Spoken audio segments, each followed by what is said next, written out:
Guys, and welcome back. It is Miss Wicks, and we are reading with Group 1 in Across the Meadow, Book 2C. We are reading Muddy Mouse on page 67. This is by Helen and Alf Evers. And this story is about self-control and helpfulness.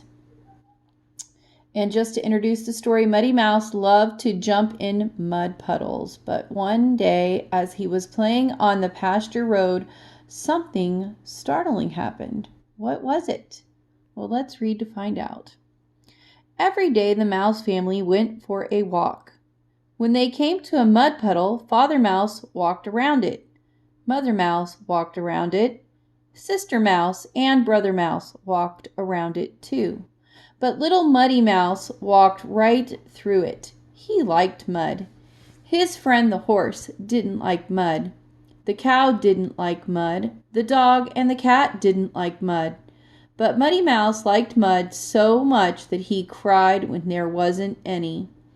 One day Muddy Mouse played on the muddy pasture road. He rolled over and over down the road. Muddy Mouse thought it was fun because the road was full of sticky mud. But the mud stuck to his fur.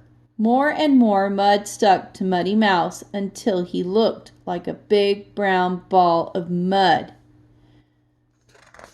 The tip of his tail stuck out of one side of the ball. The tip of his nose stuck out of the other side. There was so much mud on Muddy Mouse that he couldn't walk. He couldn't talk. He couldn't even cry. And he wanted to cry very much. Just then the black cat and her two kittens came along. They thought Muddy Mouse was a big brown ball, so they started to play with him. They rolled him back and forth. They rolled him around and around until Muddy Mouse was dizzy. Then the black cat and her two kittens gave Muddy Mouse a push.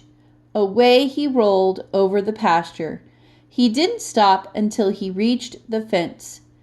After the black cat and her two kittens had scampered away, Father Mouse and Mother Mouse came out to look for Muddy Mouse. They looked under every stone and behind every bush. But they would never have found Muddy Mouse at all if he hadn't wiggled the tip of his nose to call for help. Then Father Mouse and Mother Mouse scraped and scraped and scrubbed at the big brown ball of mud. At last they saw an ear, then a bright little eye, then a smooth gray black. And after a long, long time, there stood Muddy Mouse, all of him. He danced and squeaked with happiness because he didn't have a single bit of mud on him. Every day after that, the Mouse family still went for a walk. And when they came to a mud puddle, Father Mouse still walked around it. Mother Mouse walked around it. Sister Mouse and Brother Mouse walked around the puddle too, but Muddy Mouse didn't walk around it. He ran around it. All right, so that's funny. Sounds like Muddy Mouse learned his lesson. Number 1, think about it on page 70. How do you think Muddy Mouse got his name? Number 2, who came along to play with the mud ball? Number 3, how did Father and Mother Mouse find Muddy Mouse? All right, write those questions down, answer them in full complete sentences, and send a picture to me, please. Thank you.